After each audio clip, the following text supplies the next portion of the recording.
Hello again. It's very nice to follow this very nice presentation because I have another study system where you can examine fish diversification, namely the Lake Victoria region and its haplochromine cichlids. So I tried to fit in our research into the theme of the conference, Mare Nostrum, and if there is any equivalent of our sea in East Africa, it is the Lake Victoria region. It connects cities, communities through fishing trade, and it's, of course, a very large body of water. And I'm a freshwater ichthyologist, so when we talk about the Mediterranean basin, I see the Mediterranean basin, and there, of course, Lake Victoria is very much included. When we talk about fishes of the Lake Victoria region, we actually often have two different communities of fishes. At first, we have the non-cichlids, or the non-haplochromines, and that's a very relatively species poor ichthyofauna with some widely distributed species, very important for fisheries. So all fisheries data as you see from that region, actually those guys.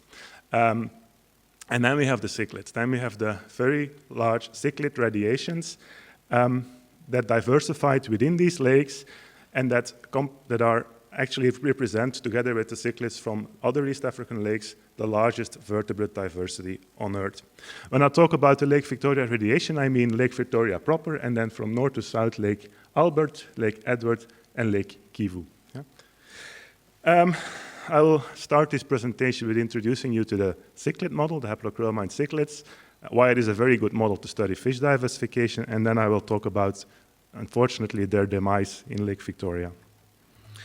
So before this research project, which was part of the African Museum, Natural History Museum, and University of Leuven in Antwerp took part, we had a relatively good idea of the diversity of the cichlid fishes in some of these lakes. So Lake Kivu was very well known, the 15 species. Lake Victoria, we kind of knew what was there. Not everything was described, but we could recognize them. But there was very little information available about Lake Albert and Lake Edward. And then a student started, Maarten Van Steenberge, supervised by Jos Snoeks, myself, and Hannes Vardal, who embarked on the revision of the species from Edward and Albert.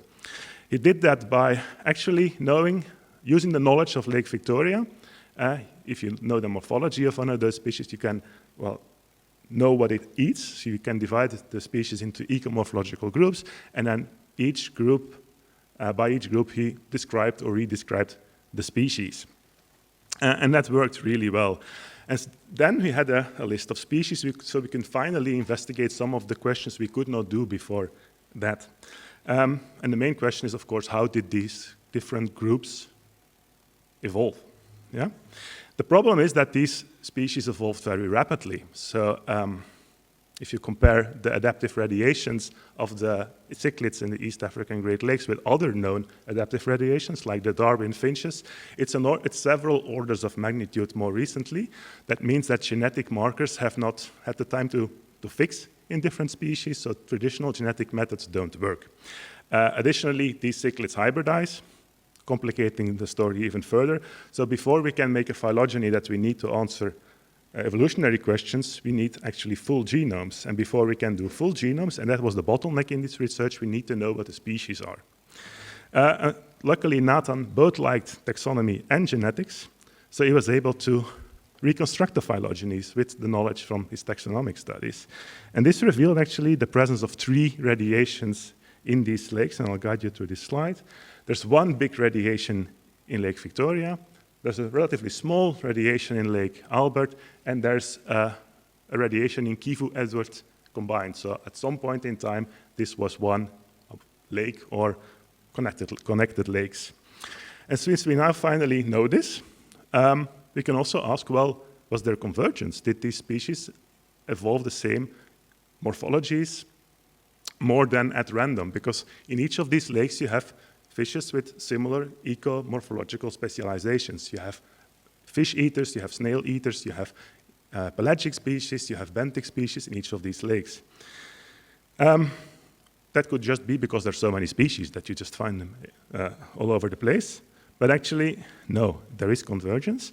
We tested that by, for each species pair across and within radiations, measuring the morphological distance between them and measuring the genetic distance between them. And I'll guide you through this slide I don't know whether the pointer. No. I'll guide you through this slide. So in orange, you see the comparisons between lakes, and in blue, you see the comparisons between lakes, so within lakes and between lakes. And then on the x-axis, you have the phylogenetic distance, on the y-axis, the morphological distance between species. So if you would have a straight line, then you have, I have to go to show, sorry. You see here the species that are closely related to the same morphology, and here species that are distantly related to distant morphologies. And actually, you have an overrepresentation in the corners, the left corner and the right corner of the slide. So there's more points than you would expect in this corner. There's actual convergence. So they're morphologically very similar and genetically very distant. And there's more points than you would expect in this corner. So there's, within flocks, they're morphologically very dissimilar and they're genetically very similar. So they diversify explosively within the flocks and they accumulate the same morphologies across flocks. So you have evolutionary replicates that you can now study. So you have the perfect model system for evolutionary ecology. Unfortunately, we are losing it. So in the 1950s, there have been a series of changes in Lake Victoria proper. The most well-known is the introduction of the Nile perch, but also there was eutrophication, there's the introduction of Nile tilapia, there is the spread of aquatic vegetation, invasive aquatic vegetation, and that led to the extinction of estimated half the species of haplochromines in Lake Victoria.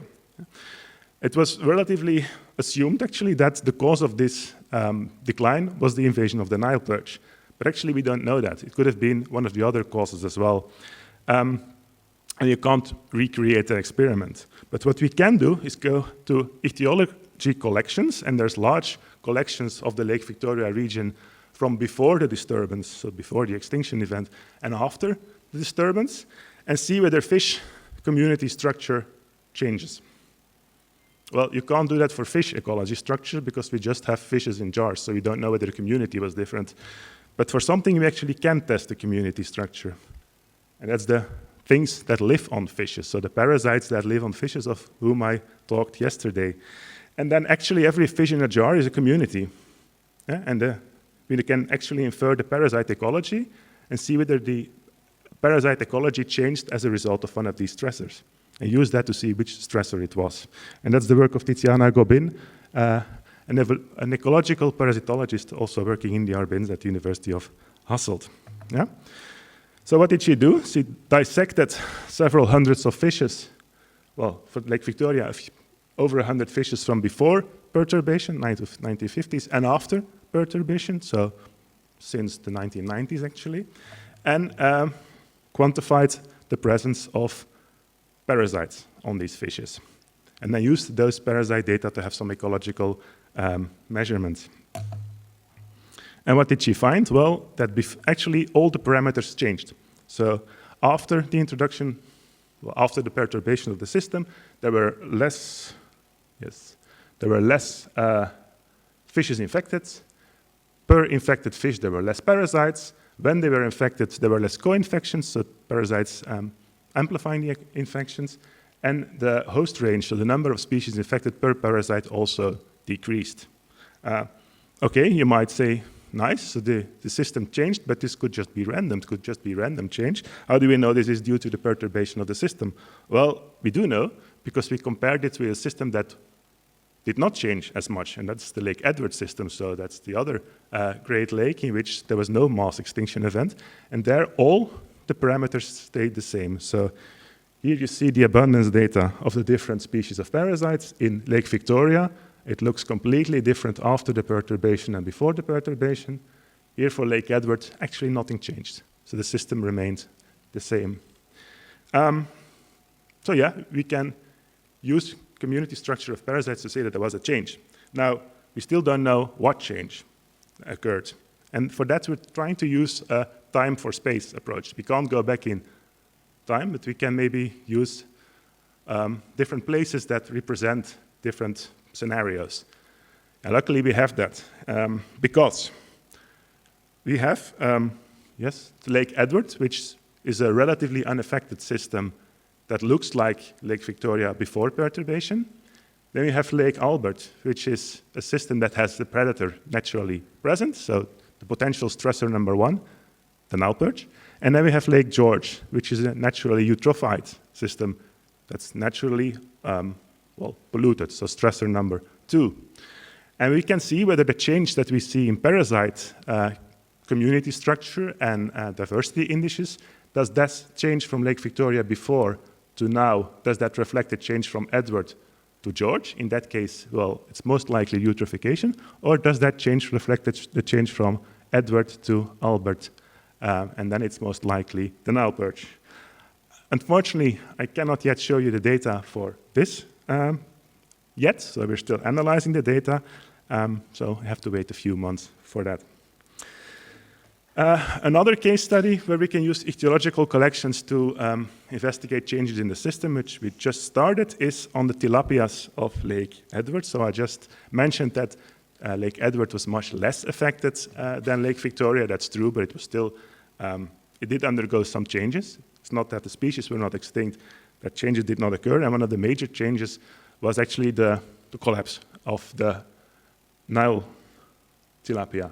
So this lake used to be home to a very important Nile tilapia fisheries, and it was calculated to be, well, this is the maximal sustainable yield for Lake Edward and Lake George, just next to Lake Edward, and what's actually fished now. So it's changed from the 50s to now from a Nile tilapia dominated fisheries to a multi-species fisheries. The question is there, well, was it outcompete, is this, and actually we see a replacement of Nile tilapia by another tilapia species, a smaller species. The question is, well, is this now outcompeting Nile tilapia? Is it using the same resources? Or is it just a fishery, it's gone and no one is using the resource?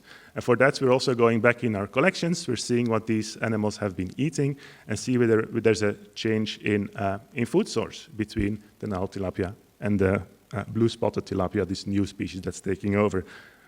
This just started a month ago, so 3 months ago, so no results yet, but I hope to give you the answer, maybe next symposium.